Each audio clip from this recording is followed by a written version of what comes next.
वाहिगुरु जी का खालसा वाहिगुरु जी की फतेह।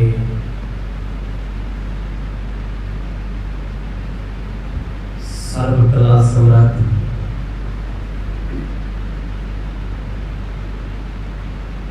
धन धन श्री गुरु ग्रंथ साहिब जियां दी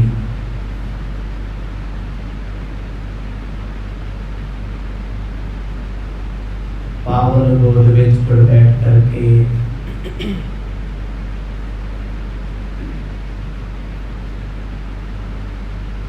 संध्या दे दीवाना दा आप जी आनंद माण रहे हो।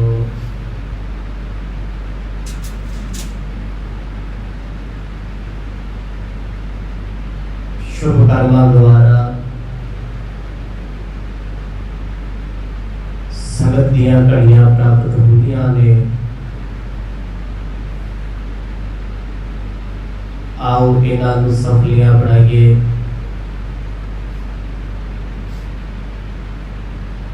इतिहास के पावन प्रसंगां दे विचों आप जी ने सरवण कीता सी।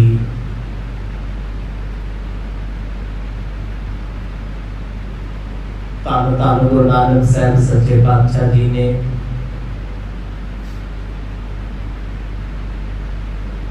भाई लालो जी तो जिस वेले वदैगी मंगी है उन्हें भरे मन नाल आखिया पातशाह ऐसा कि अवगुण ते गुनाह हो गया।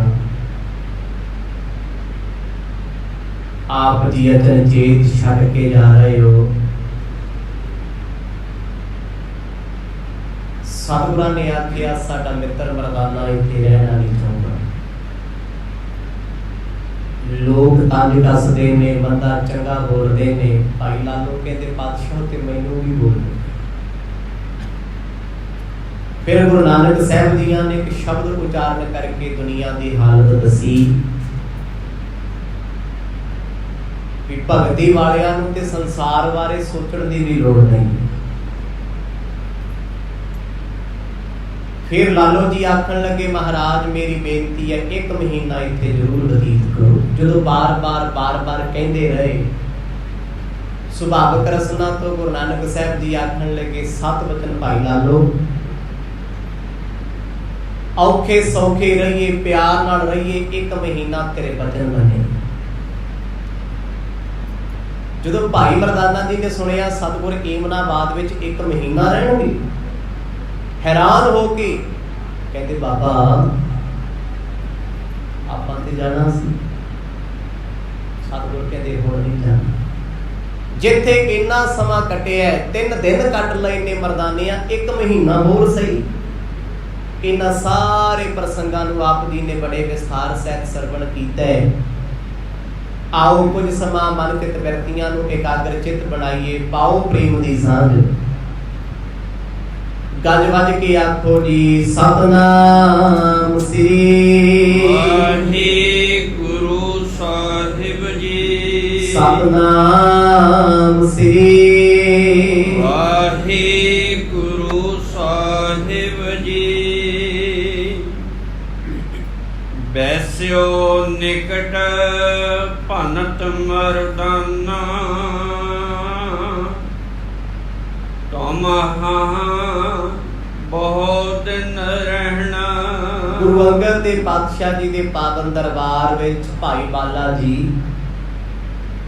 बड़े प्रेमा भाव विच भेज के इस पावन कथा नूं सुना रहे ने। जदों गुरु नानक साहब महाराज ने ईमनाबाद विच जो अजकल पाकिस्तान दे विच है भाई लालो दा वचन स्वीकार कीता है ओदे प्रेम अगे सतगुर झुक गए। लालो जी आखदे महाराज इहो जिहा किहड़ा गुनाह मेरे तो हो गया जे हो भी गया ते बख्शियो पर छड़ के ना जाए। मेरे तो तुहाडा विछोड़ा चलिया नहीं जाना। एक महीना मैनू सेवा दा मौका दे दिओ फिर आप जी खुशी नाल जिथे दिल करे विचर सकदे। जदों ये वचन सुने सतगुरां ने सत वचन कह दिता। मरदाना जी कहते महाराज आपां इहां रहना इत्थे वसांगे। गुरु साहब कहते हाँ मरदानिया ਇੱਥੇ ਹੀ ਰਹਿਣਾ।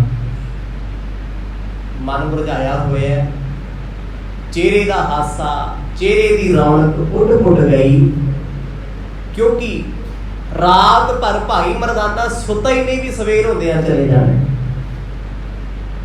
ਪਰ ਕਹਿੰਦੇ ਅਚਨਚੇਤ ਤੋਂ ਫੈਸਲਾ ਆ ਗਿਆ ਜਿਹਦਾ ਕਦੇ ਦਿਲ ਵਿੱਚ ਸੋਚਿਆ ਤੇ ਖਿਆਲ ਵੀ ਨਹੀਂ ਸੀ ਆਇਆ। ਕਹਿੰਦੇ ਮਹਾਰਾਜ ਮੈਥੋਂ ਨਹੀਂ ਰਹਿ ਹੋਣਾ। ਜਿਸ ਸ਼ਹਿਰ ਵਿੱਚ, ਜਿਸ ਗ੍ਰਾਮ ਵਿੱਚ ਲੋਕ ਮੰਦਾ ਚੰਗਾ ਬੋਲਦੇ ਨੇ, ਮੈਥੋਂ ਵਕਤ ਕਟਿਆ ਜਾਣਾ ਨਹੀਂ। ਦੇਹੋ ਨਦੇਸ਼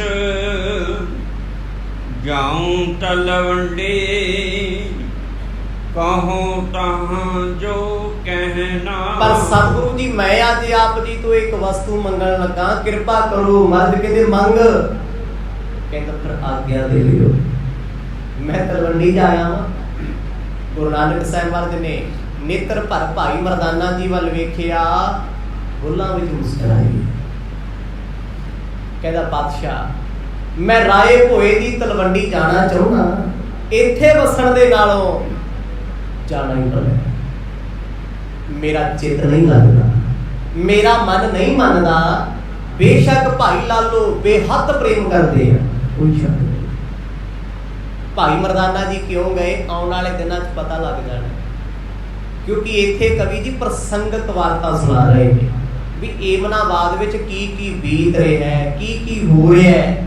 ਤੇ ਮਰਦਾਨਾ ਸਤਿਗੁਰਾਂ ਦਾ ਪਿਆਰਾ ਸਾਥੀ ਉਹ ਭੱਜਣ ਲਈ ਤਿਆਰ ਹੋ ਗਿਆ, ਜਿਹੜਾ ਕਹਿੰਦਾ ਸੀ ਮਰਦ ਜੋ ਮਰਜੀ ਹੋ ਜੇ ਜੀ, ਮੈਂ ਸਾਰੀ ਜ਼ਿੰਦਗੀ ਤੁਹਾਡਾ ਸਾਥ ਨਹੀਂ ਛੱਡਦਾ।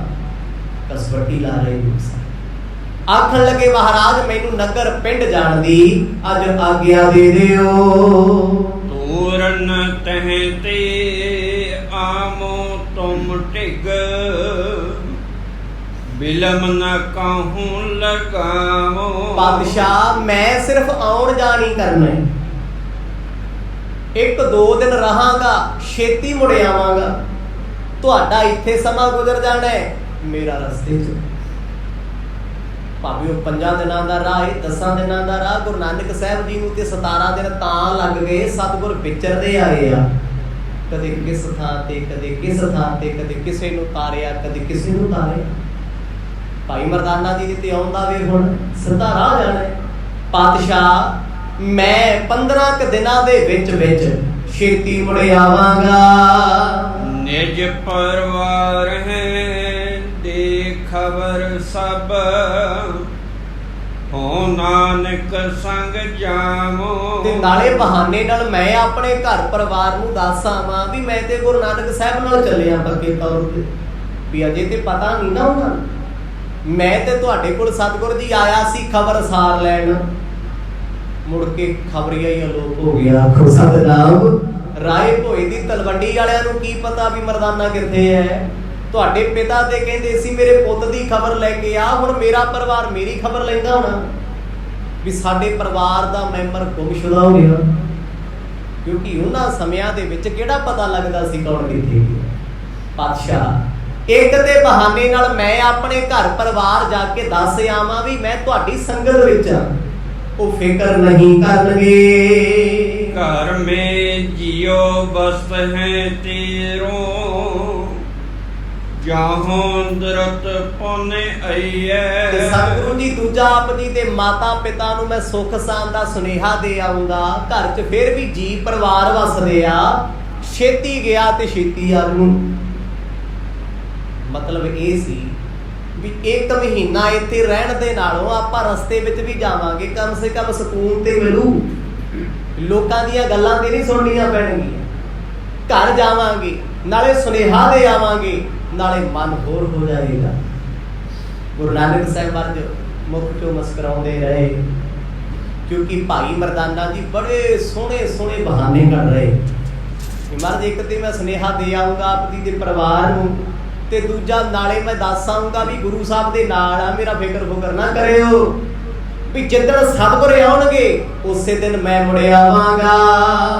ਹਮਰੀ ਸੁਧ ਜਿਹੇ ਬਿਦ ਕੀ ਦੇਖੋ, ਤੈਸੀ ਤੇ ਥਾਂ ਦਈਏ। ਗੁਰੂ ਸਾਹਿਬ ਨੂੰ ਮਰਦਾਨਾ ਜੀ ਕਹਿੰਦੇ ਹੱਥ ਜੋੜ ਕੇ, ਪਾਤਸ਼ਾਹ ਫਿਰ ਮੈਂ ਤੁਹਾਡੇ ਬਾਰੇ ਘਰੇ ਕੀ ਦੱਸਾਂ। ਔਖਾ ਤੇ ਉੱਥੇ ਆ ਨਾ ਦੱਸਣਾ। ਗੁਰੂ ਸਾਹਿਬ ਮੁਸਕਰਾ ਕੇ ਕਹਿੰਦੇ ਮਰਦਾਨਿਆ ਜੋ ਦੇਖ ਰਿਹਾ ਉਹ ਦੱਸ ਨਹੀਂ। ਦੇਖ ਕੀ ਰਿਹਾ ਵੀ ਏਮਨਾਬਾਦ ਵਿੱਚ ਭਾਈ ਲਾਲੋ ਦੇ ਘਰ ਵਿੱਚ ਹਾਂ, ਇੱਥੇ ਕਿਵੇਂ ਸਮਾਂ ਬਤੀਤ ਹੋ ਰਿਹਾ ਹੈ ਵੀ ਕੋਈ ਖਾਸ ਨਹੀਂ ਹੈ। ਇਹ ਨਹੀਂ ਕਹਿਣਾ ਜਾ ਕੇ ਵੀ ਬੜੇ ਆਨੰਦ ਮੰਗਲ ਵਿੱਚ ਆ, ਮੌਜਾਂ ਕਰਦੇ ਆ। ਕਹਿੰਦੇ ਆ ਫਕੀਰੀ ਵਿੱਚ ਬੈਠੇ ਆ, ਪਿਤਾ ਜੀ ਨੂੰ ਦੱਸ ਨਹੀਂ ਕਰ ਵੀ ਜਿਵੇਂ ਦੇ ਹਾਂ ਐਜ਼ ਇਟ ਇਜ਼ ਜੋ ਦੇਖ ਰਿਹਾ ਹੈ ਉਹੀ ਜਾ ਕੇ ਦੱਸ ਰਹੀ। ਲੀਰ ਜਾਏ ਮਰਦਾਨਾ ਗਵਣਿਓ, ਮਿਲਿਓ ਜਾਏ ਪਰਵਾਰੂ। ਮਰਦਾਨਾ ਜੀ ਕਹਿੰਦੇ ਸਤਿਗੁਰੂ ਜੀ ਫਿਰ ਆਪ ਜੀ ਖੁਸ਼ ਹੋ ਕੇ ਮੈਨੂੰ ਆਗਿਆ ਦੇ ਰਹੇ ਹੋ ਨਾ। ਮਰਦ ਕਹਿੰਦੇ ਮਰਦਾਨਿਆ ਆਨੰਦ ਤਾਂ ਭਾਈ ਤੇਰਾ ਚਿੱਤ ਕਰਦਾ ਤੂੰ ਜਾਇਆ, ਕਿਉਂਕਿ ਸਾਧੂ ਨੇ ਨਾ ਜਿਹੜੇ ਰੱਬ ਦੇ ਪਿਆਰੇ ਉਹ ਬਹੁਤੇ ਚੋਚਲੇ ਨਹੀਂ ਕਰਦੇ। ਉਹ ਚੋਚਲੇ ਉਹ ਕਰਦਾ ਹੈ ਜਿਹੜਾ ਅੰਦਰੋਂ ਹੋਰ ਹੋਵੇ ਤੇ ਬਾਹਰੋਂ ਹੋਰ ਹੋਵੇ। ਸਤਿਗੁਰ ਕਹਿੰਦੇ ਮਰਦਾਨਿਆ ਚਿੱਤ ਕਰਦਾ ਤੇ ਜਾ ਭਾਈ ਜਾਇਆ। ਜਦ ਚਿੱਤ ਕਰੂ ਮੁੜੇ ਆਈ ਆਖੋ ਸਤਨਾਮ। ਇਹ ਵੀ ਨਹੀਂ ਕਿਹਾ ਵੀ ਇੰਨੇ ਦਿਨਾਂ ਬਾਅਦ ਆ ਜੀ, ਕੋਈ ਬੰਦਸ਼ ਨਹੀਂ ਲਾਈ। ਮਰਦਾਨਾ ਇੰਨੇ ਖੁਸ਼ ਹੋਏ, ਲਾਲੋ ਜੀ ਨੂੰ ਨਮਸਕਾਰ ਕੀਤੀ, ਗੁਰੂ ਨਾਨਕ ਸਾਹਿਬ ਦੇ ਚਰਨਾਂ ਤੇ ਬੰਦਨਾ ਕੀਤੀ, ਚੁੱਕੀ ਪੋਟਲੀ ਰਵਾਬ ਇੱਥੇ ਛੱਡ ਚੱਲੇ ਕਿਉਂਕਿ ਮੁੜ ਕੇ ਆਉਣਾ ਨਾ। ਧੰਨ ਗੁਰੂ ਨਾਨਕ ਸਾਹਿਬ ਜੀ ਦਾ ਸ਼ੁਕਰਾਨਾ ਕਰਦੇ, ਸਿਮਰਨ ਕਰਦੇ ਭਾਈ ਮਰਦਾਨਾ ਖੁਸ਼ੀ ਖੁਸ਼ੀ ਆਪਣੇ ਪਿੰਡ ਨੂੰ ਹੋ ਗਏ। ਏਮਨਾਬਾਦ ਵਿੱਚੋਂ ਲੰਘੇ ਆ, ਜਾਂਦੇ ਨੂੰ ਵੀ ਲੋਕ ਬੋਲੀ ਜਾਂਦੇ, ਕਹਿੰਦੇ ਉਹ ਮਰਾਸੀਆ ਕਿੱਥੇ ਚੱਲੇ ਆ। ਅੱਖਾਂ ਜੀਆਂ ਕੱਢ ਕੇ ਵੇਖਦਾ, ਚੱਲ ਹੁਣ ਕੀ ਕਹਿਣਾ ਇਹਨਾਂ ਕਿੱਥੇ ਲੜਨਾ, ਇੱਥੇ ਪਿੰਡ ਜਾਵਾਂਗੇ। ਕਿਉਂਕਿ ਉਹ ਇਲਾਕਾ ਹੀ ਏਦਾਂ ਦਾ ਸੀ ਜਿੱਥੇ ਮਾੜੇ ਲੋਕ ਵਸਦੇ ਆ ਨਾ ਜੀ। ਅੱਜ ਵੀ ਹਰ ਦੇਸ਼ ਵਿੱਚ, ਹਰ ਪਿੰਡ ਵਿੱਚ ਕੁਝ ਘਰ ਐਸੇ ਹੁੰਦੇ ਨੇ ਜਿਨ੍ਹਾਂ ਦੇ ਗਵਾਂਢ ਵਿੱਚੋਂ ਕੋਈ ਲੰਘਣਾ ਵੀ ਪਸੰਦ ਨਹੀਂ ਕਰਦਾ। ਲੜਾਈ ਝਗੜਾ ਕਲੇਸ਼, ਡਾਂਗੋ ਡਾਂਗੀ, ਗਾਲੋ ਗਾਲੀ। ਮਰਦਾਨਾ ਇੱਥੋਂ ਨਿਕਲੇ ਨੇ ਏਮਨਾਬਾਦ ਤੋਂ, ਚੱਲਦੇ ਚੱਲਦੇ ਆਪਣੇ ਨਗਰ ਨੂੰ ਗਏ। ਬੜਾ ਤੇਜ਼ ਤੇਜ਼ ਤੁਰਦੇ ਆ ਵੀ ਛੇਤੀ ਪਿੰਡ ਪੁੱਜ ਜਾਵਾਂ। ਤਿਹ ਪਛਚਾਤ ਦਾਸ ਦੁਖ ਖੰਡਨ, ਰਾਜਤ ਨਗਰ ਉਦਾਰੂ। ਮਰਦਾਨਾ ਜੀ ਦੀ ਵਿਦਾਇਗੀ ਤੋਂ ਬਾਅਦ ਗੁਰੂ ਨਾਨਕ ਸਾਹਿਬ ਮਹਾਰਾਜ ਬੜੇ ਆਨੰਦ ਵਿੱਚ ਬੇਪਰਵਾਹ ਹੋ ਕੇ ਭਾਈ ਲਾਲੋ ਜੀ ਦੇ ਘਰ ਦੇ ਵਿੱਚ ਵਿਰਾਜਦੇ ਨੇ, ਵਿਚਰਦੇ ਨੇ ਬੜੇ ਆਨੰਦ ਵਿੱਚ, ਬੇਪਰਵਾਹੀ, ਕੋਈ ਖੌਫ ਨਹੀਂ, ਕੋਈ ਗਮ ਨਹੀਂ ਵੀ ਮਰਦਾਨਾ ਜੀ ਚੱਲ ਗਏ, ਆਉਣਗੇ ਕਿ ਨਹੀਂ ਆਉਣਗੇ, ਕੋਈ ਚਿੰਤਾ ਨਹੀਂ ਹੈ। ਸਗੋਂ ਆਨੰਦਿਤ ਨੇ। ਕਿਤੇ ਨਾ ਕਿਤੇ ਮਰਦਾਨਾ ਜੀ ਦਾ ਫਿਕਰ ਕਰਨਾ ਪੈਂਦਾ ਸੀ, ਰੋਟੀ ਖਾਧੀ ਕਿ ਨਹੀਂ ਖਾਧੀ, ਇਹ ਨਾਰਾਜ਼ ਦੇ ਨਹੀਂ, ਇਹਦਾ ਚਿੱਤ ਲੱਗਿਆ ਕਿ ਨਹੀਂ ਲੱਗਿਆ। ਅੱਜ ਬੇਪਰਵਾਹ ਹੋ ਕੇ ਸਤਿਗੁਰ ਚੌਂਕੜਾ ਲਾ ਕੇ ਕਈ ਕਈ ਘੰਟੇ ਆਪਣੇ ਆਨੰਦ ਵਿੱਚ ਬੈਠਦੇ ਨੇ। ਬਾਸਰ ਬਨ ਮਿਹ ਜਾਏ ਬਿਰਾਜਹਿ, ਕਮਲ ਬਦਨ ਦੁਖ ਕਦਨਾ। ਇੱਥੇ ਭਾਈ ਬਾਲਾ ਜੀ ਦੱਸ ਰਹੇ ਨੇ ਗੁਰੂ ਨਾਨਕ ਸਾਹਿਬ ਜੀਆਂ ਦੀ ਏਮਨਾਬਾਦ ਵਿੱਚ ਰੁਟੀਨ ਕੀ ਹੈ। ਰੋਜ਼ ਸਤਿਗੁਰ ਕੀ ਕਰਦੇ ਆ। ਸਵੇਰ ਦਾ ਵੇਲਾ ਹੁੰਦਾ, ਇਸ਼ਨਾਨ ਤੋਂ ਬਾਅਦ ਸਤਿਗੁਰ ਸੱਚੇ ਪਾਤਸ਼ਾਹ ਏਮਨਾਬਾਦ ਦੇ ਸੰਘਣੇ ਜੰਗਲਾਂ 'ਚ ਜਾ ਬੈਠਦੇ। ਜੰਗਲਾਂ 'ਚ ਕਿਉਂ ਜਾਂਦੇ ਆ? ਇੱਕ ਤੇ ਕੁਦਰਤ ਦੇ ਨੇੜੇ, ਕੁਦਰਤ ਵਿੱਚ ਕਾਦਰ ਵਸਦਾ ਹੈ। ਦੂਜਾ ਇਹ ਸੜਦੇ ਬਲਦੇ ਸੰਸਾਰ ਤੋਂ ਦੂਰ ਇਕਾਂਤ। ਕਈ ਕਈ ਘੰਟੇ ਸਤਿਗੁਰ ਚੌਂਕੜਾ ਲਾ ਕੇ ਬਹਿੰਦੇ ਆ।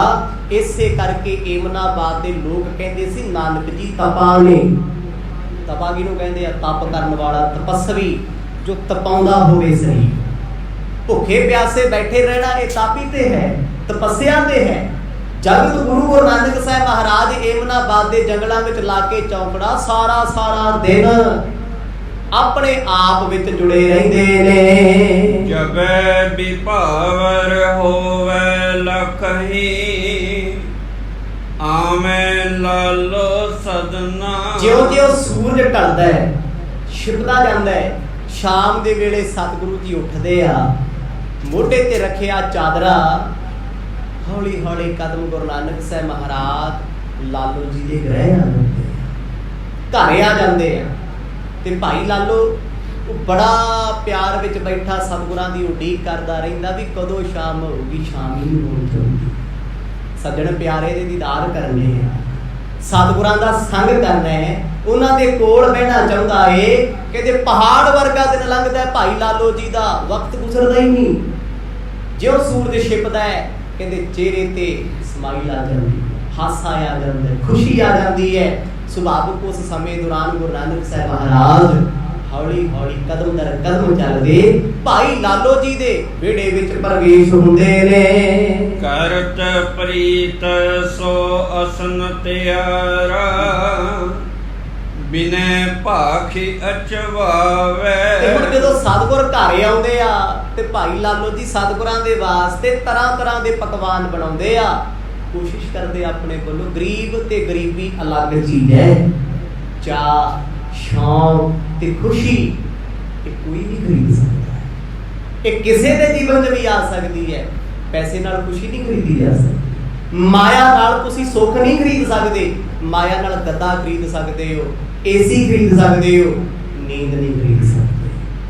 ਪੈਸੇ ਦੇ ਨਾਲ ਪਦਾਰਥ ਖਰੀਦ ਸਕਦੇ ਹੋ, ਜਵਾਨੀ ਨਹੀਂ ਖਰੀਦ ਸਕਦੇ।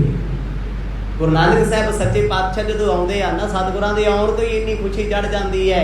ਭਾਈ ਲਾਲੋ ਬੇਸ਼ੱਕ ਥੱਕੇ ਟੁੱਟੇ ਹੁੰਦੇ ਆ, ਮਹਾਰਾਜ ਵਾਸਤੇ ਪ੍ਰਸ਼ਾਦਾ ਤਿਆਰ ਕਰਦੇ ਆ ਤੇ ਆ ਕੇ ਕਹਿੰਦੇ ਸਵਾਮੀ ਜੀ ਭੋਜਨ ਤਿਆਰ ਹੈ। ਜਦੋਂ ਆਪ ਜੀ ਦੀ ਰਜ਼ਾ ਹੋਵੇ ਗੁਰੂ ਨਾਨਕ ਸਾਹਿਬ ਮਹਾਰਾਜ ਇਸ਼ਨਾਨ ਕਰਦੇ ਆ, ਫਿਰ ਸੰਧਿਆ ਵੇਲੇ ਦਾ ਭੋਜਨ ਕਰਦੇ ਨੇ ਤੇ ਕਦੇ ਕਦਾਈ ਸਤਿਗੁਰ ਭੋਜਨ ਨਹੀਂ ਛਕਦੇ। ਐਸਾ ਵੀ ਹੁੰਦਾ ਵੀ 24 ਘੰਟਿਆਂ 'ਚ ਇੱਕ ਵਾਰ ਛਕ ਲਿਆ, ਕਈ ਵਾਰ 2 ਦਿਨਾਂ ਬਾਅਦ ਛਕ ਲਿਆ। ਪਰ ਭਾਈ ਲਾਲੋ ਬਾਰ-ਬਾਰ ਤਰਲੇ ਮਿੰਨਤਾਂ ਬੇਨਤੀਆਂ ਕਰਕੇ ਸਤਿਗੁਰਾਂ ਨੂੰ ਭੋਜਨ ਛਕਾਉਂਦਾ ਏ। ਭਗਤ ਵਛਲ ਬਹੁ ਭਗਤ ਦੇਖ ਕੇ, ਭੋਜਨ ਤੇ ਕਰ ਪਾਵੇਂ। ਹੁਣ ਸਤਿਗੁਰ ਬੇਸ਼ੱਕ ਭੋਜਨ ਛਕਣਾ ਨਹੀਂ ਚਾਹੁੰਦੇ, ਪਰ ਭਾਈ ਲਾਲੋ ਦਾ ਪ੍ਰੇਮ ਹੈ। ਉਹ ਉਦੋਂ ਤੱਕ ਰੋਟੀ ਨਹੀਂ ਖਾਂਦਾ ਜਦੋਂ ਤੱਕ ਸਤਿਗੁਰ ਨਹੀਂ ਛਕਦੇ। ਇਹ ਪ੍ਰੇਮ ਦੀ ਨਿਸ਼ਾਨੀ ਹੈ। ਭਾਈ ਲਾਲੋ ਉਦੋਂ ਤੱਕ ਭੋਜਨ ਨਹੀਂ ਕਰਦਾ ਜੇ ਸਤਿਗੁਰ ਨਹੀਂ ਛਕਦੇ ਤੇ ਲਾਲੋ ਜੀ ਵੀ ਨਹੀਂ ਛਕਦੇ। ਪਰ ਸਤਿਗੁਰ ਫਿਰ ਵੇਖਦੇ ਆ ਵੀ ਇਹ ਕਿਰਤੀ ਸਿੱਖ ਹੈ, ਜੇ ਅਸੀਂ ਨਹੀਂ ਛਕਾਂਗੇ ਭੋਜਨ ਇਹਨੇ ਵੀ ਨਹੀਂ ਕਰਨਾ ਤੇ ਫਿਰ ਗੁਰੂ ਪਾਤਸ਼ਾਹ ਨੂੰ ਕਰਨਾ ਪੈਂਦਾ। ਤੇ ਲਾਲੋ ਜੀ ਸਤਿਗੁਰਾਂ ਦੇ ਸਨਮੁਖ ਬੈਠ ਕੇ ਭੋਜਨ ਕਰਦੇ ਆ। ਉਦੋਂ ਜਦੋਂ ਸਤਿਗੁਰ ਛਕ ਲੈਂਦੇ ਆ, ਪ੍ਰੇਮ ਦੇ ਬੱਧੇ ਸਤਿਗੁਰ ਰੋਜ਼ ਭੋਜਨ ਕਰਦੇ, ਰੋਜ਼। ਅੱਗੇ ਤੇ ਕਈ ਵਾਰ ਇਹੋ ਜਿਹਾ ਸਮਾਂ ਲੰਘ ਜਾਂਦਾ ਸੀ, 2-2 ਮਹੀਨੇ ਪ੍ਰਸ਼ਾਦਾ ਨਹੀਂ ਸੀ ਛਕਦੇ। ਤਪ ਹੁਣ ਵੀ ਕਰਦੇ ਆ, ਬੰਦਗੀ ਹੁਣ ਵੀ ਕਰਦੇ ਆ, ਪਰ ਭਾਈ ਲਾਲੋ ਦੇ ਪਿਆਰ ਅੱਗੇ, ਪ੍ਰੇਮ ਅੱਗੇ ਨਿਤ ਝੁਕਣਾ ਪੈਂਦਾ ਏ। ਸਦਾ ਅਧੀਨ ਦਾਸ ਕੀ ਜੋ, ਜਾਤ ਕੋ ਜਾਤ ਨਾ ਜਾਣੈ। ਸਦਾ ਸਤਿਗੁਰੂ ਆਪਣੇ ਪਿਆਰੇ ਦੇ ਅਧੀਨ ਰਹਿੰਦੇ ਆ। ਪ੍ਰੇਮ ਦੇ ਵਿੱਚ ਸਦਾ ਅਧੀਨਗੀ ਹੁੰਦੀ ਹੈ। ਆਪਾ ਵੇਚ ਦੇਣਾ ਹੁੰਦਾ ਹੈ, ਕੁਰਬਾਨ ਕਰ ਦੇਣਾ ਹੁੰਦਾ ਹੈ। ਲੋਕ ਕਹਿੰਦੇ ਸੀ ਤਰਖਾਨ ਹੈ, ਇਹ ਨੀਚ ਜਾਤ ਹੈ, ਇਹ ਸ਼ੂਦਰ ਹੈ। ਪਰ ਸਤਿਗੁਰ ਜੀ ਉਸ ਪਿਆਰੇ ਦੇ ਪਿਆਰ ਵਿੱਚ ਇੰਨੇ ਵਸ ਸੀ, ਜਿਹਦੇ ਪਰਥਾਏ ਸਤਿਗੁਰ ਕਹਿੰਦੇ ਨੇ ਸਭ ਕੋ ਤੇਰਾ ਵਸ, ਅਗਮ ਅਗੋਚਰਾ ਤੂੰ ਭਗਤਾਂ ਕੇ ਵਸ, ਭਗਤਾਂ ਤਾਣ ਤੇਰਾ। ਪਿਆਰ ਦੀ ਨਿਸ਼ਾਨੀ ਹੈ ਆਪੇ ਨੂੰ ਬੰਨ ਲੈਣਾ, ਕਾਬੂ ਕਰਨਾ, ਆਪਾਂ ਆਪ ਗਵਾ ਲੈਣਾ। ਭਾਈ ਲਾਲੋ ਦੇ ਪਿਆਰ 'ਚ ਗੁਰੂ ਨਾਨਕ ਸਾਹਿਬ ਮਹਾਰਾਜ ਕਈ ਵਾਰ ਰਚਣ ਤੋਂ ਬਾਅਦ ਵੀ ਭੋਜਨ ਕਰ ਲੈਂਦੇ। ਪਰ ਕਦੇ ਐਸਾ ਸਮਾਂ 1 ਮਹੀਨੇ ਵਿੱਚ ਨਾ ਆਇਆ ਜਿਸ ਦਿਨ ਭਾਈ ਲਾਲੋ ਸਤਿਗੁਰਾਂ ਨੂੰ ਭੋਜਨ ਨਹੀਂ ਛਕਾਉਂਦੇ।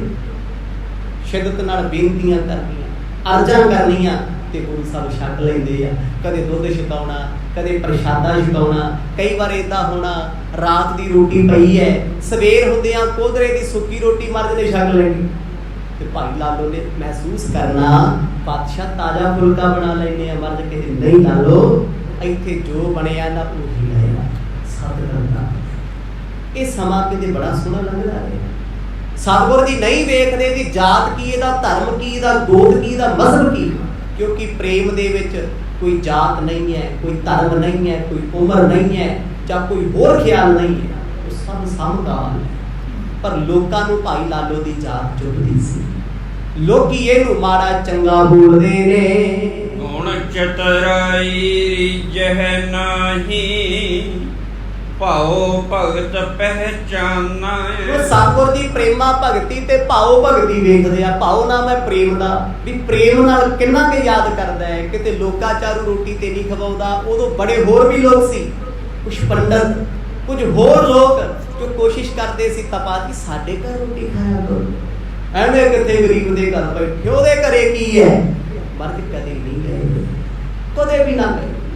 ਜਦ ਵੀ ਆਉਣਾ ਰੁੱਖੀ ਮਿੱਸੀ ਖਾ ਕੇ ਭਾਈ ਲਾਲੋ ਦੇ ਘਰੇ ਸ਼ੁਕਰ ਕਰਨਾ ਤੇ ਲੋਕਾਂ ਨੂੰ ਇਹ ਚੰਗਾ ਨਹੀਂ ਸੀ ਲੱਗਦਾ ਕਿ ਉਹਦੇ ਘਰ ਦੇ ਸੁੱਕੇ ਟਿੱਕੜ ਖਾਂਦੇ ਨੇ, ਸੁੱਕੀਆਂ ਰੋਟੀਆਂ ਖਾਂਦੇ ਨੇ, ਨਾਨਕ ਤਪਾ ਦੀ ਐਡੀ ਉੱਚੀ ਜਾਤ ਦੇ ਨੇ ਤੇ ਸਾਡੇ ਜਾਤ ਦੇ ਲੋਕ ਫਿਰਦੇ ਉਹਨਾਂ ਦੇ ਘਰੇ ਵੀ ਨਹੀਂ ਆਉਂਦੇ। ਨੀਚ ਪੁਰਸ਼ ਜਾਤ ਕਰਕੇ ਜਿਹਨੂੰ ਕਹਿੰਦੇ ਸੀ ਲੋਕ, ਪਰ ਗੁਰੂ ਨਾਨਕ ਸਾਹਿਬ ਲਈ ਤੇ ਸਾਰਿਆਂ ਤੋਂ ਉੱਚਾ ਹੈ, ਸਭ ਤੋਂ ਵੱਡਾ ਹੈ, ਜਿਹਦੇ ਅੰਦਰ ਇੰਨਾ ਪਿਆਰ ਹੈ, ਜਿਹਦੇ ਅੰਦਰ ਇੰਨਾ ਪ੍ਰੇਮ ਹੈ, ਜੋ ਗੁਰੂ ਨਾਨਕ ਸਾਹਿਬ ਸੱਚੇ ਪਾਤਸ਼ਾਹ ਦੇ ਭੋਜਨ ਕਰਨ ਤੋਂ ਬਿਨਾਂ ਭੋਜਨ ਨਹੀਂ ਛਕਦਾ ਤੇ ਸਤਿਗੁਰੂ ਉਹਦੇ ਵਸ ਵਿੱਚ ਨੇ ਤੇ ਦੁਨੀਆ ਦੇ ਵਸ ਨਹੀਂ ਆਏ। ਇਸ ਲਈ ਲੋਕ ਮੰਦਾ ਚੰਗਾ ਬੋਲਣ ਲੱਗੇ ਨੇ। ਨਿਜ ਖਤਰੀ ਤਜ ਬੈਸ ਤਹਾਂ ਕੇ ਸ਼ੂਦਰ ਹੁਤੋ ਤੇ ਖਾਨਾ। ਇੱਥੇ ਚਰਚਾ ਹੋਣ ਲੱਗ ਪਈ, ਬ੍ਰਾਹਮਣਾਂ ਦੇ ਢਿੱਡ ਪੀੜ ਉੱਠੇ ਵੀ ਇਹ ਤੇ ਖੱਤਰੀਆਂ ਦੀ ਵੰਸ਼ ਚੋਂ ਨੇ ਗੁਰੂ ਨਾਨਕ ਸਾਹਿਬ, ਖੱਤਰੀਆਂ ਦੇ ਹੋਵੇ, ਵੈਸ਼ਾਂ ਦੇ ਹੋਵੇ, ਖੱਤਰੀ ਬ੍ਰਾਹਮਣ ਤੇ ਵੈਸ਼ ਤਿੰਨੇ ਇਕੱਠੇ ਹੋ ਗਏ। ਗੁਰੂ ਨਾਨਕ ਸਾਹਿਬ ਜੀ ਦੇ ਵਿਰੁੱਧ ਮੋਰਚਾ ਲਾਤਾ, ਕਹਿੰਦੇ ਸ਼ੂਦਰਾਂ ਦੇ ਘਰੇ ਖੱਤਰੀ ਰੋਟੀ ਖਾਵੇ। ਕਹਿੰਦੇ ਸਾਡੇ ਧਰਮ ਨੂੰ ਇਹਨਾਂ ਨੇ ਕਲੰਕਿਤ ਕੀਤਾ ਹੋਇਆ, ਅਸੀਂ ਖੱਤਰੀ ਹੁੰਦੇ ਆ, ਉੱਚੀ ਜਾਤ ਵਾਲੇ ਆ, ਸਾਡਾ ਬ੍ਰਾਹਮਣਾਂ ਨਾਲ ਉੱਠਣਾ ਬੈਠਣਾ ਖਾਣਾ ਪੀਣਾ ਏ, ਪਰ ਸ਼ੂਦਰਾਂ ਦੇ ਘਰੇ ਤੇ ਅਸੀਂ ਲੰਘਦੇ ਵੀ ਨਹੀਂ ਕੋਲੋਂ ਗਲੀ ਚ। ਤੇ ਬਾਬਾ ਨਾਨਕ ਉਹਨਾਂ ਦੇ ਘਰ ਰਹਿੰਦਾ ਹੈ। ਕਹਿੰਦੇ ਜੀ ਆ ਛੂਤ ਛਾਤ ਦਾ ਜ਼ਹਿਰ ਬਹੁਤ ਵੱਡਾ ਸੀ ਉਹਨਾਂ ਸਮੇਂ, ਅੱਜ ਕਿਹੜਾ ਨਹੀਂ ਹੈਗਾ, ਅੱਜ ਤੇ ਬਾਬੇ ਨਾਨਕ ਦੇ ਧਰਮ ਚ ਵੀ ਆ ਗਿਆ। ਆਖੋ ਸਤਿਨਾਮ, ਧਰਮ ਚ ਵੀ ਹੈ। ਜਿਹੜਾ ਹੰਕਾਰ ਸਾਡੇ ਚੰਨ ਜਾਤਾਂ ਦਾ, ਮਾਫ ਕਰਿਓ, ਕੋਈ ਫਾਇਦਾ ਨਹੀਂ ਸਾਡਾ ਸਿੱਖ ਬਣਨ ਦਾ, ਕੋਈ ਫਾਇਦਾ। ਜੇ ਮੇਰੇ ਅੰਦਰੋਂ ਮੇਰੀ ਜਾਤ ਹੀ ਨਹੀਂ ਜਾਂਦੀ, ਜਾਤ ਦਾ ਅਭਿਮਾਨ ਹੀ ਨਹੀਂ ਜਾਂਦਾ, ਨਾ ਸਿੱਖ ਸੀ ਨਾ ਹਾਂ ਕੌਣਾ ਸੀ। ਕਲਗੀਧਰ ਦੇ ਹੱਥਾਂ ਤੋਂ ਮਰੇ ਹੋਏ ਉਹ ਲੋਕ ਯੁੱਧ ਵਿੱਚ, ਜਿਨ੍ਹਾਂ ਸਿੱਖਾਂ ਦੇ ਘਰੇ ਜੰਮਣਾ ਹੀ ਸੀ। ਆਖੋ ਸਤਿਨਾਮ। ਇੱਕ ਇੱਕ ਤੀਰ ਨਾਲ 10-10 ਹਜ਼ਾਰ ਮਰਿਆ, ਜਿਹੜਾ ਗੱਡੀ ਚੜਿਆ ਹੋਇਆ ਹੈ, ਕੋਈ ਉਹਨਾਂ ਸਿੱਖਾਂ ਦੇ ਘਰਾਂ 'ਚ ਹੀ ਆਉਣਾ। ਆਪਾਂ ਕਹਿੰਦੇ ਫਲਾਣਾ ਸਿੱਖ ਇਦਾਂ ਕਰਦੇ, ਮਸਾਉਂਦੀ ਰਮੇ ਹੋਇਆ ਮੁਗਲ। ਤੇ ਜਿਹੜੇ ਅਸਲ ਚੜ੍ਹਦੀ ਕਲਾ ਵਾਲੇ ਸਿੱਖ ਨੇ ਨਾ, ਉਹ ਪਤਾ ਕੀ ਕਹਿੰਦੇ ਆ, ਜਾਤ ਪਾਤ ਸਿੰਘਨ ਕੀ ਦੰਗਾ, ਦੰਗਾ ਹੀ ਸਤਿਗੁਰ ਤੇ ਮੰਗਾ। ਕਹਿੰਦੇ ਸਿੱਖਾਂ ਦੀ ਜਾਤ ਕੀ ਹੈ, ਸਿੱਖਾਂ ਦਾ ਧਰਮ ਕੀ ਹੈ, ਕਹਿੰਦੇ ਸਾਡੀ ਜਾਤ ਦਾ ਡਾਂਗ ਤੇ ਡੇਰਾ, ਅਗਲਾ ਪਿੰਡ ਮੇਰਾ। ਸਤਿਨਾਮ। ਇਹ ਖਾਲਸੇ ਦੀ ਜਾਤ। ਦੰਗਾ ਨਾਮ ਹੈ ਲੜਾਈ ਦਾ, ਦੰਗਾ ਨਾਮ ਹੈ ਝਗੜੇ ਦਾ, ਸੱਚ ਪਿੱਛੇ ਝਗੜਾ, ਹੱਕ ਪਿੱਛੇ ਝਗੜਾ ਕਰਨਾ। ਕਹਿੰਦੇ ਇਹ ਤੇ ਖਾਲਸੇ ਦੀ ਜਾਤ ਹੈ। ਹੁਣ ਭਾਈ ਲਾਲੋ ਦੇ ਵਿਰੁੱਧ ਮੋਰਚਾ ਖੋਲ੍ਹਦਾ, ਵੀ ਇਹਨੂੰ ਇੰਨਾ ਟਾਰਚਰ ਕਰੋ, ਇੰਨਾ ਤੰਗ ਕਰੋ ਵੀ ਤਪਾ ਨਾਨਕ ਜੀ ਛੱਡ ਕੇ ਚਲੇ ਜਾਣ। ਉਹ ਹਿੰਦੂ ਲੋਕ ਨੇ ਜਿਹੜੇ, ਮੁਸਲਮਾਨ ਲੋਕ ਨੇ ਜਿਹੜੇ, ਖੱਤਰੀ ਬ੍ਰਾਹਮਣ ਲੋਕ ਨੇ ਜਿਹੜੇ, ਕਹਿੰਦੇ ਵੇਖ 36 ਪ੍ਰਕਾਰ ਦੇ ਭੋਜਨ ਛੱਡ ਕੇ ਨਾ, ਟੁੱਟੀ ਜੀ ਕੁੱਲੀ ਵਿੱਚ ਬਹਿ ਕੇ ਨਾਨਕ ਤਪਾ ਸੁੱਕੀਆਂ ਰੋਟੀਆਂ ਖਾਂਦਾ। ਤੇ ਅੱਗੋਂ ਕਹਿੰਦਾ ਹੈ ਮੈਨੂੰ ਲਾਲੋ ਦਾ ਪ੍ਰੇਮ, ਇਹ ਸਿੱਖ ਹੈ ਮੇਰਾ। ਉਦੋਂ ਨਿੰਦਿਆ ਸ਼ੁਰੂ ਹੋ ਗਈ। ਭਾਈ ਲਾਲੋ ਤਾਂ ਹੀ ਬੜੀਆਂ ਧਮਕੀਆਂ ਆਉਂਦੀਆਂ, ਵੱਧ ਘਾਟੇ ਆਉਂਦੇ ਆ ਵੀ ਤੂੰ ਐਡੀ ਜਾਤ ਦੇ ਮਨੁੱਖ ਨੂੰ ਘਰੇ ਕਿਵੇਂ ਰੱਖ ਸਕਦਾ ਹੈ, ਤੂੰ ਤੇ ਚੌਥੇ ਦਰਜੇ ਦਾ ਬੰਦਾ ਹੈ, ਤੂੰ ਤੇ ਸ਼ੂਦਰ ਹੈ, ਤੇਰੇ ਕੋਲ ਕਿਹੜਾ ਹੱਕ ਹੈ, ਤੇਰੇ ਕੋਲ ਕਿਹੜਾ ਅਧਿਕਾਰ ਹੈ। ਪਰ ਰੱਬ ਦਾ ਪਿਆਰਾ ਭਗਤ ਬੇਪਰਵਾਹ ਹੈ, ਕਿਸੇ ਦੀ ਪਰਵਾਹ ਨਹੀਂ ਕਰਦਾ। ਖਾਏ ਸਾਧ ਸੋ ਭੋਜਨ ਤਾਂ ਕੋ ਕੇਵਲ ਪ੍ਰੇਮਿੰ ਮਾਨਾ। ਸਤਿਗੁਰ ਜੀ ਭਾਈ ਲਾਲੋ ਦੇ ਘਰੇ ਭੋਜਨ ਛਕਦੇ ਆ ਪ੍ਰੇਮ ਵਿੱਚ ਵਸ ਕੇ। ਰੋਟੀਆਂ ਦਾ ਭੋਜਨ ਦਾ ਸਵਾਦ ਦਾ ਜ਼ਿਕਰ ਨਹੀਂ ਹੈ, ਜਿੱਥੇ ਪ੍ਰੇਮ ਆ ਨਾ ਉੱਥੇ ਦਰਜੋਧਨ ਦਾ ਛੱਡ ਕੇ ਤੇ ਆਪਣੇ ਪਿਆਰੇ ਦਾ ਜਾ ਕੇ ਪਿਤਰ ਦਾ ਭੋਜਨ ਕੀਤਾ। ਜਿੱਥੇ ਪ੍ਰੇਮ ਆ ਉੱਥੇ ਭਿਲਣੀ ਦੇ ਬੇਰ ਖਾਦੇ। 36 ਪ੍ਰਕਾਰ ਦੇ ਭੋਜਨ ਕਿਸੇ ਕੰਮ ਨਹੀਂ, ਉਹ ਤੇ ਬਿੱਕੂ ਸਮਾਨ ਨੇ, ਪਰ ਜਿੱਥੇ ਪ੍ਰੇਮ ਹੋਵੇ ਉੱਥੇ ਸੁੱਕੀ ਰੋਟੀ ਵੀ ਅੰਮ੍ਰਿਤ ਵਰਗੀ ਹੈ। ਕਹਿੰਦੇ ਬੜੇ ਸਵਾਦ ਨਾਲ ਭੋਜਨ ਚੱਖਦੇ ਆ ਲਾਲੋ ਦੇ ਘਰੇ। ਤੇ ਗੁਰੂ ਸਾਹਿਬ ਗਏ ਨਾ ਜੀ ਕਦੇ, 15 ਦਿਨਾਂ ਦਾ ਸਮਾਂ ਹੋ ਗਿਆ, 15 ਦਿਨਾਂ 'ਚ ਕਿਸੇ ਬ੍ਰਾਹਮਣ ਦੇ ਭੋਜ ਦੇ ਨਹੀਂ ਆਏ, ਕਿਸੇ ਖੱਤਰੀ ਦੇ ਨਹੀਂ ਆਏ, ਕਿਸੇ ਵੈਸ ਦੇ ਨਹੀਂ ਆਏ। ਬੜੇ ਆ ਕੇ ਬੇਨਤੀਆਂ ਕਰਦੇ ਸਾਡੇ ਘਰ ਰੋਟੀ ਖਾ ਲਿਆ ਕਰੋ, ਨਹੀਂ ਆਉਂਦੇ, ਕਿਸੇ ਦੀ ਸੁਣਦੇ ਵੀ ਨਹੀਂ। ਛਾਪਤ ਪਾਉ ਹੰਕਤੇ ਪੂਨਾ ਜਿਦੇ ਆਨੰਦ ਨਾ ਮਾਵੇ। ਪਰ ਇੱਥੇ ਰੱਬ ਵਰਤ ਰਿਹਾ ਹੈ, ਆਨੰਦ ਵਰਤ ਰਿਹਾ ਹੈ। ਸਾਰੀ ਰਾਤ ਭਾਈ ਲਾਲੋ ਸਤਿਗੁਰਾਂ ਨੂੰ ਪੱਖੀ ਝੁੱਲਦਾ ਰਹਿੰਦਾ ਹੈ, ਕੱਪੜੇ ਨਾਲ ਹਵਾ ਝੁੱਲਦਾ ਹੈ। ਰਾਤ ਭਰ ਗੁਰੂ ਨਾਨਕ ਸਾਹਿਬ ਦੇ ਚਰਨਾਂ ਵਿੱਚ ਬੈਠ ਕੇ ਚਰਨ ਘੁੱਟਦਾ ਰਹਿੰਦਾ। ਮਹਾਰਾਜ ਨੇ ਬੜੀ ਵਾਰ ਕਹਿਣਾ ਭਾਈ ਲਾਲੋ ਚਰਨ ਨਾ ਘੁੱਟਿਆ, ਕਹਿੰਦਾ ਨਹੀਂ ਪਾਤਸ਼ਾਹ ਤੁਸੀਂ ਇਹ ਨਹੀਂ ਕਹਿਣਾ। ਸਾਰੀ ਰਾਤ ਹੀ ਉਹ ਸੇਵਾ 'ਚ ਲੱਗਿਆ ਰਹਿੰਦਾ। ਉਹਦੇ ਕਿੱਡੇ ਵੱਡੇ ਕਰਮ ਹੋਣੇ, ਜਿਹਨੂੰ ਗੁਰੂ ਨਾਨਕ ਸਾਹਿਬ ਮਹਾਰਾਜ ਦੀ ਸ਼ੋਭ ਮਿਲੀ, ਚਰਨਾਂ ਨੂੰ ਸਪਰਸ਼ ਕਰਨ ਦਾ ਮੌਕਾ ਮਿਲਿਆ, ਲੋਕਾਂ ਤੋਂ ਬਰਦਾਸ਼ਤ ਨਹੀਂ ਸੀ ਹੁੰਦਾ। ਉਹ ਗੁਰੂ ਸਾਹਿਬ ਦੇ ਨਾਲ ਨਫ਼ਰਤ ਕਰਦੇ ਸੀ, ਈਰਖਾ ਕਰਦੇ ਸੀ ਵੀ ਖੱਤਰੀ ਹੋ ਕੇ ਇੱਕ ਸ਼ੂਦਰ ਤੋਂ ਹੱਥ ਲਵਾਉਂਦੇ ਆ, ਉਹਦੇ ਘਰ ਦਾ ਭੋਜਨ ਖਾਂਦੇ ਨੇ। ਦਿਨ ਮੇ ਕ੍ਰਿਤ ਕਰਤ ਸਭ ਆਪਣੀ, ਨਿਸ ਸੇਵਾ ਚਿਤ ਲਾਵੇ। ਹੁਣ ਲਾਲੋ ਜੀ ਦੀ ਸੇਵਾ ਵੱਡੀ ਕਿਉਂ ਹੈ? ਕਿਉਂ ਵੱਡੀ ਹੈ? ਕਹਿੰਦੇ ਸਾਰਾ ਦਿਨ ਉਹਨਾਂ ਨੇ ਕਿਰਤ ਕਰਨੀ ਆ, ਜਿਹੜਾ ਕੰਮ ਆ ਉਹਨਾਂ ਦਾ ਲੱਕੜ ਦਾ ਉਹ ਕਰਨਾ, ਥੱਕ ਜਾਂਦੇ ਨੇ, ਘੰਟਾ 2 ਘੰਟਾ ਆਰਾਮ ਕਰਨਾ, ਰਾਤ ਭਰ ਗੁਰੂ ਨਾਨਕ ਸਾਹਿਬ ਜੀ ਦੇ ਚਰਨ ਘੁੱਟਣੇ। ਆ ਸੇਵਾ ਏਸੀ ਚ ਉੱਠ ਕੇ ਆ ਕੇ 2-15 ਮਿੰਟ ਝਾੜੂ ਲਾ ਗਿਆ ਤੇ ਬੰਦਾ ਕਹਿੰਦਾ ਮੈਂ ਬਹੁਤ ਵੱਡੀ ਸੇਵਾ ਕਰ। ਸੇਵਾ ਇਹ ਮਿੱਟੀ ਚ ਮਿੱਟੀ ਹੋਣਾ, ਸੇਵਾ ਇਹ ਸਾਰੀ ਰਾਤ ਗੁਰੂ ਨਾਨਕ ਸਾਹਿਬ ਜੀ ਦੇ ਚਰਨ ਘੁੱਟੀ, ਪੱਖਾ ਝੁੱਲੀ ਜਾਣਾ, ਨੀਂਦ ਵੀ ਆਉਣੀ, ਪਰ ਪਿਆਰ ਤੇ ਚਾਅ ਸੌਂਦੇ ਨਹੀਂ।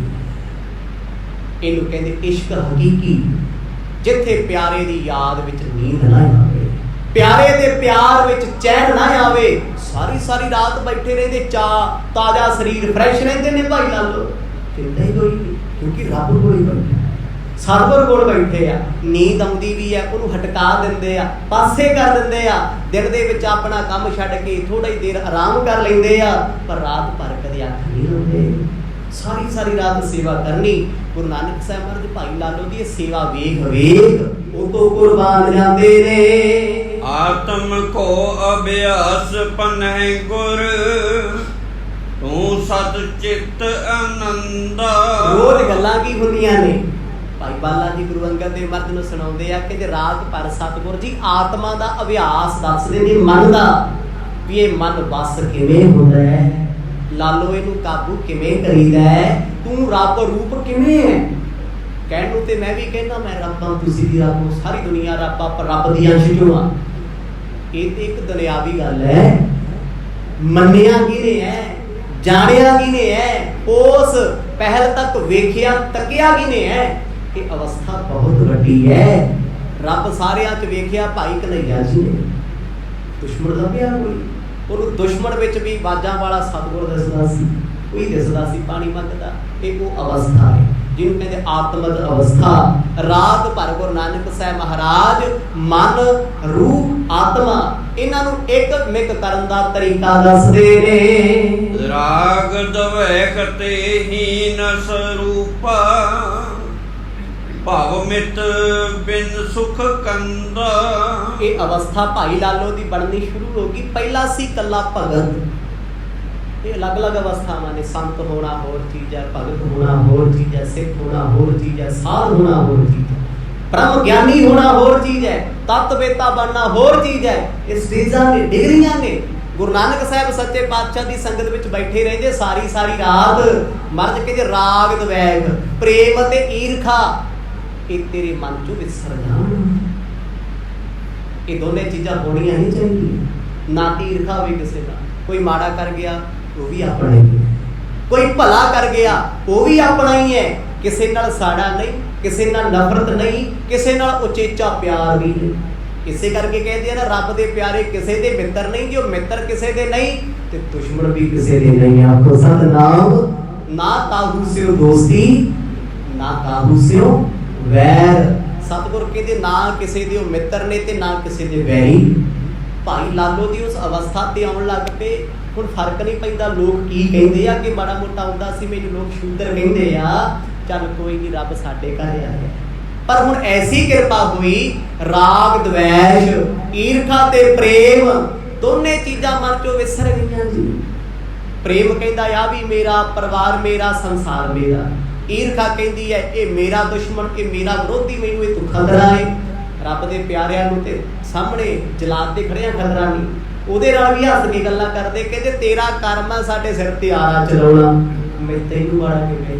ਇਹ ਤੇ ਕਿਰਤ ਆ ਨਾ ਤੇਰੀ, ਕਰਮ ਹੈ ਤੇਰਾ, ਤੈਨੂੰ ਹੁਕਮ ਹੋਇਆ ਹੈ। ਜਲਾਦ ਫਾਂਸੀ ਦਿੰਦਾ ਹੈ, ਉਹਦੇ ਨਾਲ ਹੱਸੀ ਜਾਂਦੇ ਆ। ਕਹਿੰਦੇ ਤੇਰਾ ਫਰਜ਼ ਹੈ ਤੂੰ ਸਾਨੂੰ ਮਾਰ, ਕਿਉਂਕਿ ਮਾਰਨ ਵਾਲਾ ਕਰਤਾਰ ਹੈ, ਬੰਦਾ ਨਹੀਂ। ਇਹ ਅਵਸਥਾ ਭਾਈ ਲਾਲੋ ਜੀ ਨੂੰ ਸਮਝ ਆਉਣੀ ਸ਼ੁਰੂ ਹੋ ਗਈ। ਸਾਰੀ ਰਾਤ ਬਹਿ ਕੇ ਅਭਿਆਸ ਹੁੰਦਾ ਹੈ, ਸਿਮਰਨ ਹੁੰਦਾ ਹੈ, ਬੰਦਗੀ ਕਰਦੇ ਨੇ।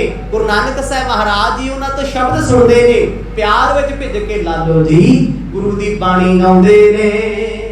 ਕਰਿਆ ਏਕ ਪਰਮਾਤਮ ਪੂਰਨ, ਜੇ ਬਿਨ ਜੜ ਹੈ ਮਾਇਆ। ਸਤਿਗੁਰਾਂ ਨੇ ਵਿਖਾ ਦਿੱਤਾ ਲਾਲੋ ਤੇਰੇ ਮੇਰੇ 'ਚ ਫਰਕ ਕੋਈ ਨਹੀਂ। ਇੱਕ ਅਕਾਲ ਪੁਰਖ ਪਰਮਾਤਮਾ ਇੱਕ ਹੈ, ਦੂਜੀ ਉਹਦੀ ਮਾਇਆ ਹੈ।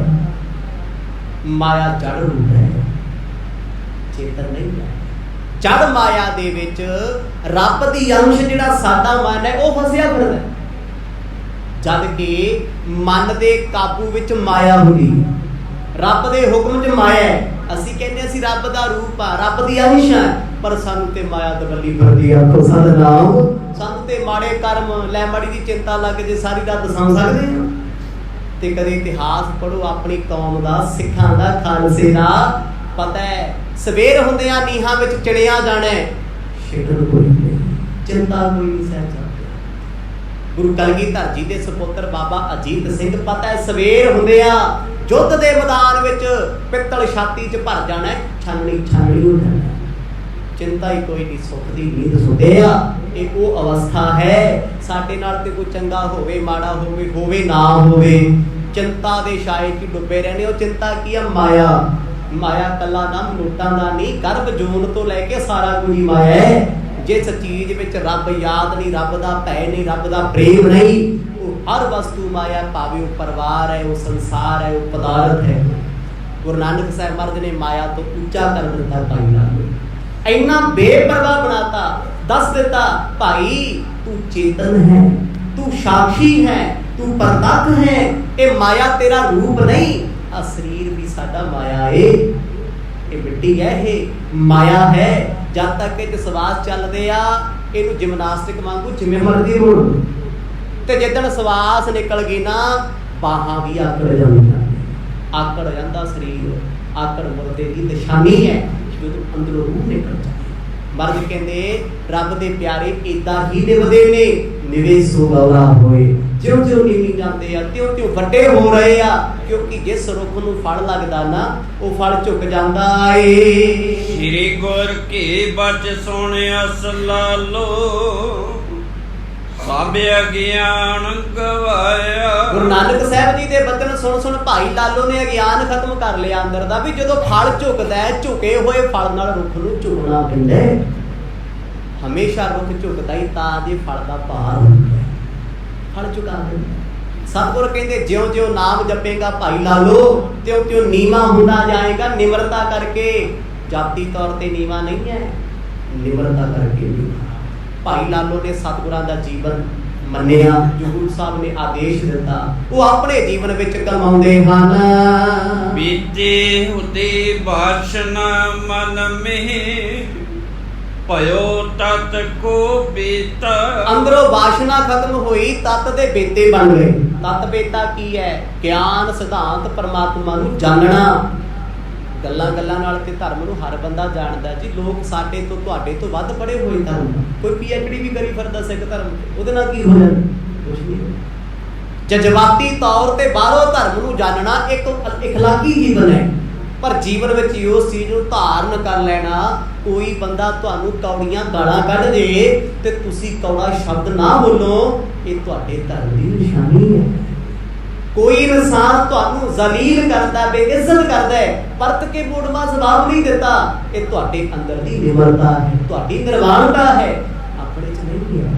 ਆਪਾਂ ਨੂੰ ਕੋਈ ਹੋਏ ਕਹਿ ਦੇ, ਕੌੜਾ ਸ਼ਬਦ ਕਹਿ ਦੇ ਚਾਰ ਬੰਦਿਆਂ ਦੇ ਸਾਹਮਣੇ, ਆਪਾਂ ਟੁੱਟ ਕੇ ਬਹਿ ਜਾਂਦੇ ਆ, ਨਾ ਵੱਡਾ ਵੇਖਦੇ ਨਾ ਛੋਟਾ ਵੇਖਦੇ। ਗੁਰੂ ਨਾਨਕ ਸਾਹਿਬ ਜੀ ਨੇ ਜਦੋਂ ਇਹ ਚੀਜ਼ਾਂ ਸਿਖਾਈਆਂ ਨਾ, ਭਾਈ ਲਾਲੋ ਨੇ ਜੀਵਨ ਵਿੱਚ ਧਾਰਨ ਕਰ ਲਈਆਂ। ਉਹਨੇ ਇਹ ਜਾਣ ਲਿਆ, ਇੱਥੇ ਮੈਨੂੰ ਕਿਸੇ ਨੇ ਭਲਾ ਵੀ ਕਹਿਣਾ, ਕਿਸੇ ਨੇ ਮੇਰੀ ਤਾਰੀਫ ਵੀ ਕਰਨੀ ਆ, ਵੀ ਲਾਲੋ ਤੂੰ ਭਗਤ ਹੈ, ਤੇਰੀ ਭਗਤੀ ਵੱਡੀ ਹੈ, ਤੇ ਮੈਂ ਰਾਗ ਵਿੱਚ ਆ ਕੇ ਖੁਸ਼ ਨਹੀਂ ਹੋਣਾ ਵੀ ਮੈਨੂੰ ਲੋਕ ਖਾਸ ਕਹਿਣ ਲੱਗੇ, ਰੱਬ ਦਾ ਪਿਆਰਾ ਕਹਿਣ ਲੱਗੇ। ਨਹੀਂ, ਮੈਂ ਆਮ। ਜੇ ਮੈਨੂੰ ਲੋਕ ਨਿੰਦਿਆ ਕਰਕੇ ਕਹਿਣਗੇ ਲਾਲੋ ਤੂੰ ਮਾੜਾ ਏ, ਤੂੰ ਵਿਹਲੜ ਹੈ, ਮੈਂ ਦੁਖੀ ਨਹੀਂ ਹੋਣਾ। ਸਤਿਗੁਰ ਕਹਿੰਦੇ ਤੇਰੀ ਆਤਮਾ ਦੇ ਕੋਲ ਸੁੱਖ ਦੁੱਖ ਹੈ ਹੀ ਨਹੀਂ। ਆਖੋ ਸਤਿਨਾਮ। ਆਤਮਾ ਦਾ ਵਿਸ਼ਾ ਥੋੜੀ ਹੈ। ਆਪਾਂ ਕਦੇ ਕਿਹਾ ਮੇਰੀ ਆਤਮਾ ਦੁਖੀ ਹੈ, ਕਹਿ ਦਿੰਦੇ ਆ ਗੱਲਾਂ 'ਚ, ਮੇਰੀ ਆਤਮਾ ਦਿਖਾਉਂਦੀ ਹੋਵੇ। ਨਹੀਂ, ਆਤਮਾ ਨਹੀਂ ਦਿਖਾਈ, ਮਨ ਦੁਖੀ ਹੈ। ਆਤਮਾ ਤੇ ਪਰਮਾਤਮਾ ਹੈ। आत्मा ते परमेश्वर है।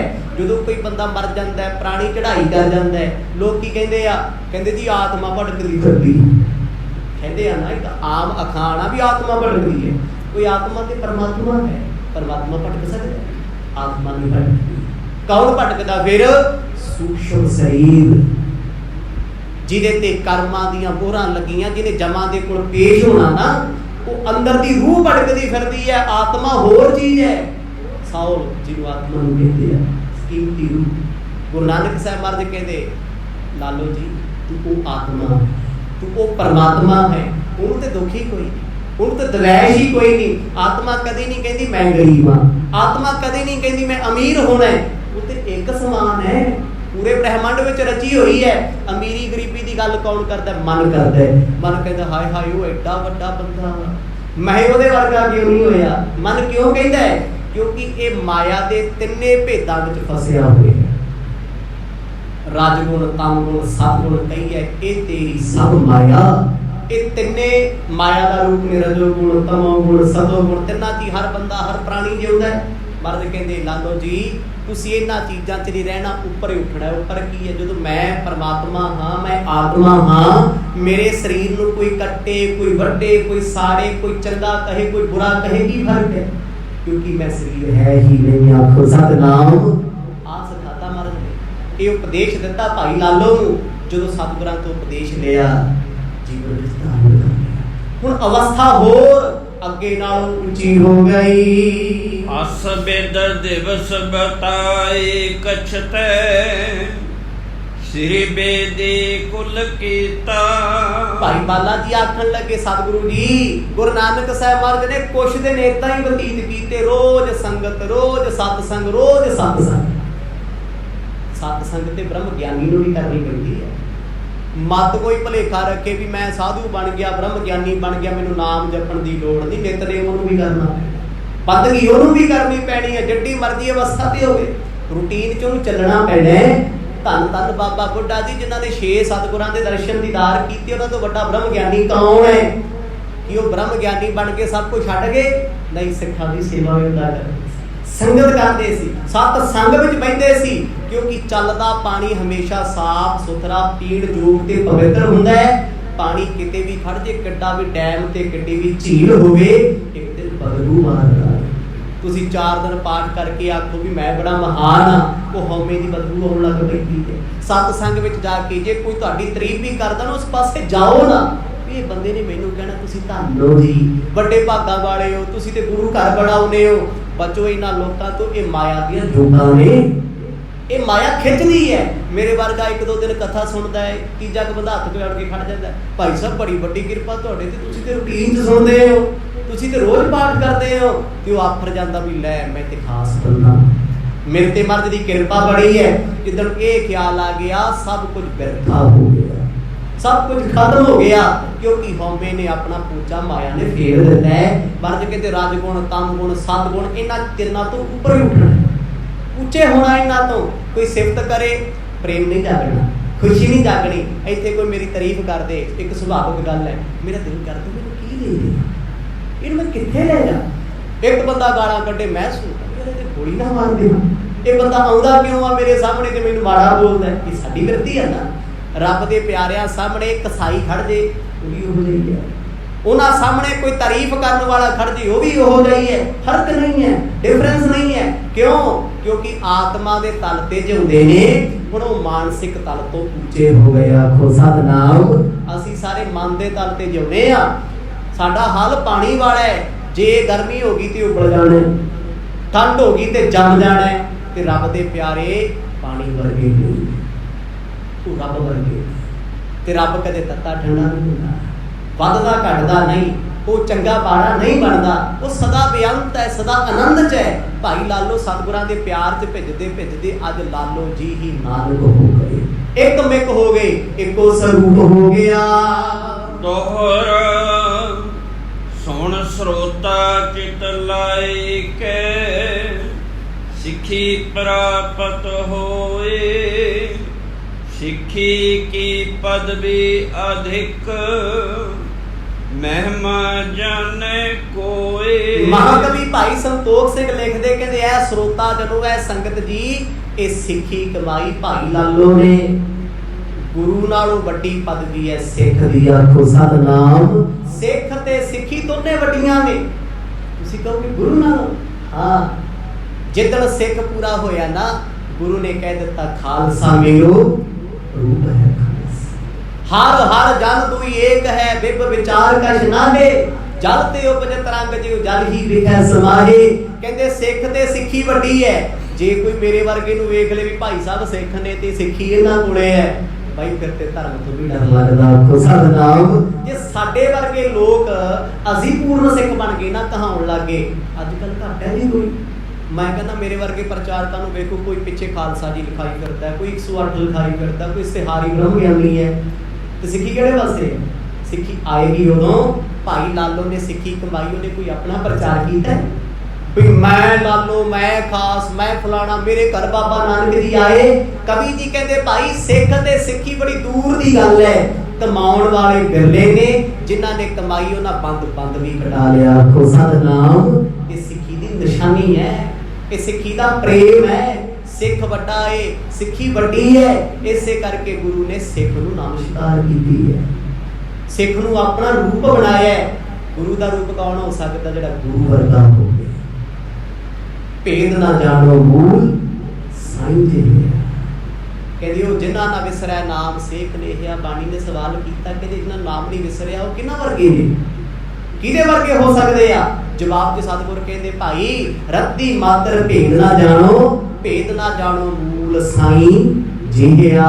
ਸਾਈਂ ਨਾਮ ਹੈ ਅਕਾਲ ਪੁਰਖ ਦਾ, ਸਾਈਂ ਨਾਮ ਹੈ ਪਰਮਾਤਮਾ ਦਾ। ਕਹਿੰਦੇ ਉਹ ਸਿੱਖ, ਉਹ ਸਾਧੂ, ਉਹ ਮਹਾਂਪੁਰਖ ਰੱਬ ਦਾ ਰੂਪ ਨਹੀਂ, ਰੱਬ ਹੀ ਹੈ, ਆਖੋ ਸਤਿਨਾਮ।